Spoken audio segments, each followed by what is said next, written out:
Hi everyone, my name is Charnita Mack and I am a Master's of Communication student, and today I will be discussing the vow as equipment for living in my digital presentation. In the 2012 film The Vow, Paige, played by actress Rachel McAdams, tragically loses her memory after a horrible car accident, and her husband Leo, played by Channing Tatum, has to do everything in his power to win his own wife back. Throughout the entire movie, Leo tries to do whatever he thinks Paige likes to remind her of how in love they used to be before the accident. And even when his efforts just don't seem to work, he continues to try. Because of this, I felt the movie serves as equipment for living for people who have seen this film. And so, as discussed in my paper, I examined the actions of Leo and Paige to suggest that the vow serves as equipment for living for people who have had to show determination, resilience, and selflessness to fight for what they want in life. In my paper, I discuss 4 different articles that also look at films and reality television shows as equipment for living for my latest review. Krebton, Horhager, and Avant Meyer, Despicable Others, Animated Othering as Equipment for Living in the Era of Trump. Lair, Surviving the Corporate Jungle, The Apprentice as Equipment for Living in the Contemporary Work World. Perks, Equipment for Living in an Ordered Home, Disciplinary, Homologies, and Supernanny and Dog Whisperer. Young, Movies as Equipment for Living, a developmental analysis of the importance of film in everyday life. In Young's article review on films as equipment for living, it was found that many viewers are influenced by the films they have watched. Some participants in the study were even found to have had specific influences on their behavior after watching certain films. Krebton, Horhager, and Avant Meyer even go deep into analyzing animated films as equipment for living, particularly the Despicable Me movie franchise. The authors discuss the Despicable Me movie franchise and how the movie reinforces the stereotypes of the others, in this case, Russian and Mexican people, and in turn teach young children how these people should be treated in real life. Perks and Lair delve into the world of reality television, discussing shows like ABC's Supernanny, Dog Whisperer, and The Apprentice.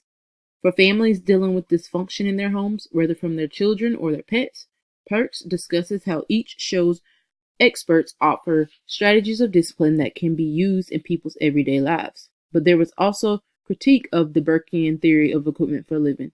Perks' analysis of Supernanny explores strategies and maintain order, while she points out that these are an omission in Burke's theory, saying it does not detail the mechanisms through which they would be achieved.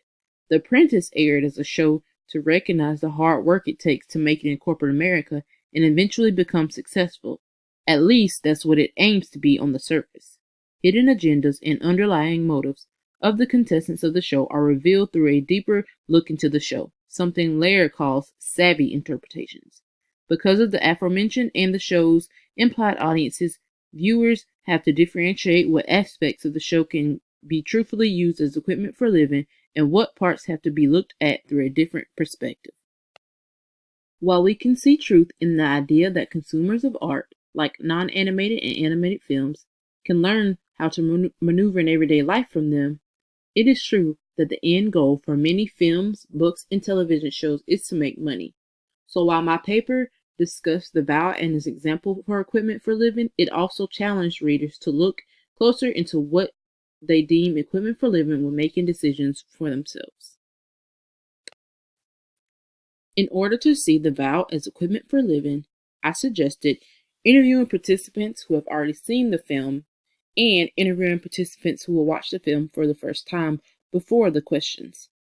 The questions would include, before viewing the film, how would you describe your mood? How would you describe your mood after viewing the film? Do you consider yourself a sympathetic person? Have you ever had to deal with losing someone who you still saw every day? Describe a time where you had to work hard for something you really wanted in life. Would you consider Leo's actions useful in your life? Why or why not? Do you feel you can relate to Leo's character in any way? Why or why not?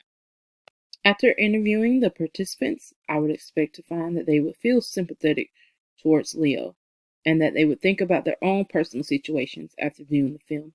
And I also believe that women participants would feel a more emotional connection to the situation. I feel that the vow could also be approached using the cybernetic and socio-psychological communication traditions.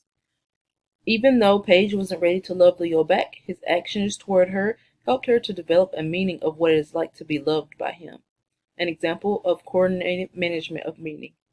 Also, Leo participated in one of the strategy choice models, compliance gaining, when he tried to make Paige feel a certain way about him by doing things he knew that she used to love before. In conclusion, I believe to fully understand the vow's true effects on its viewers, there must be an ongoing evaluation of participants in the study. And keeping the long-lasting relationship with participants will help to truly see the film's impact as equipment for living.